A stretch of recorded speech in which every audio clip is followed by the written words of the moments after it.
ప్రకాష్ రాజ్ చేసినటువంటి కామెంట్స్కి హిందూ సంఘాలు మొత్తం కూడా ఆయన మీద గుర్గా ఉన్నాయి. ప్రతి ఒక్క హిందువు కూడా తనకు తగినటువంటి శాస్త్రి చెయ్యాలి అని చెప్పేసి భావిస్తూ ఉన్నారు.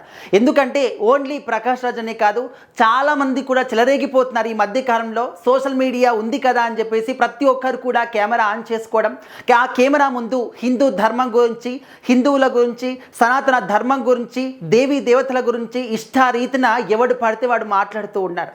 సో వాళ్ళందరికీ కూడా తగిన శాస్త్రి చేయాలి అంటే ప్రభుత్వం సైడ్ నుంచి ఖచ్చితంగా యాక్షన్ తీసుకోవాలి.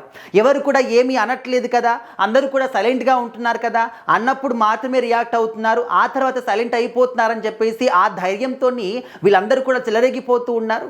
మళ్ళీ మాట్లాడుతూ ఉన్నారు, అది కూడా కించపరుస్తూ ఎంతో హీనంగా మాట్లాడుతూ ఉన్నారు.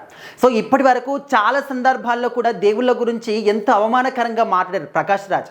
అయినప్పటికీ కూడా సర్లే మనోడే కదా అని చెప్పేసి చాలామంది చూసి చూడనట్టు వదిలేశారు. కానీ ఇప్పుడు మరీ మితిమీరిపోయి సీతారామ లక్ష్మణులు వాళ్ళు వలస కూలీలు అని చెప్పేసి, దొంగతనం చేశారు అని చెప్పేసి, రావణుడు జిఎస్టీతో పాటు వాళ్ళకు $2000 విధించాడు అని చెప్పేసి ఈ విధంగా వక్రీకరించి మాట్లాడుతూ ఉన్నారు.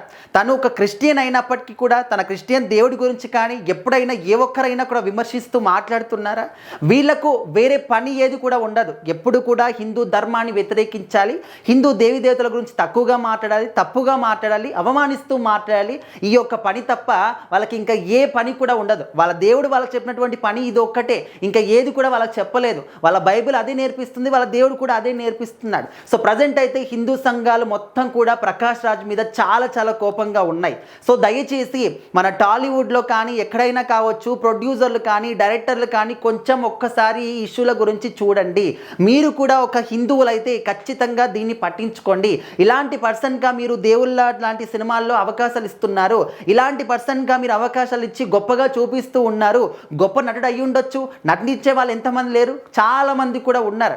అయినప్పటికీ కూడా తను ఒక విలక్షణ నటుడు అని చెప్పేసి, గొప్పగా నటిస్తాడు అని చెప్పేసి మీరు అవకాశాలు ఇస్తున్నారు. కానీ ఆయన అదే అదునుగా తీసుకొని నేను ఏం మాట్లాడినా కూడా నాకు మళ్ళీ అవకాశాలు వస్తాయని ఒక ధైర్యంతో మళ్ళీ ఇదే విధంగా విమర్శిస్తూ ఉన్నారు. ఎవరి గురించి అయితే విమర్శిస్తూ మాట్లాడుతున్నారో అలాంటి క్యారెక్టర్లు మీరు ఇస్తూ ఉన్నారు. సో దయచేసి బ్యాన్ ప్రకాష్ రాజ్ అని చెప్పేసి చెయ్యండి అంటూ చాలామంది కూడా సజెషన్లు చేస్తూ ఉన్నారు, కామెంట్లు పెడుతూ ఉన్నారు, వీడియోలు కూడా చేస్తూ ఉన్నారు. సో ప్రకాష్ రాజ్ లాంటి వ్యక్తులు మన దేశం మీద చాలామంది కూడా ఉన్నారు. ప్రతి ఒక్క హిందువు కూడా ప్రతి ఒక్క మతాన్ని గౌరవిస్తారు, ప్రతి ఒక్క దేవుణ్ణి గౌరవిస్తారు, అందరికీ పూజిస్తారు, అందరినీ ప్రార్థన చేస్తారు, అదేవిధంగా అందరూ పెట్టినటువంటి ప్రసాదాన్ని కూడా తింటారు. కానీ ఏ ఒక్క ఇతర మతస్థులు కూడా కనీసం హిందూ ధర్మాన్ని గౌరవించిన వాళ్ళు లేరు. అంటే అందరూ కూడా కాదు, మేజర్గా 70% ఇతర మతస్థులు అందరూ కూడా హిందూ ధర్మాన్ని హేట్ చేసే వాళ్ళు ఉంటారు. అంటే ఎందుకు ఈ విధంగా అందరూ సమానం, అన్ని మతాలు సమానం, అందరు దేవుళ్ళు సమానం అని చెప్పేసి నమ్మే వాళ్ళు ఉన్నారు.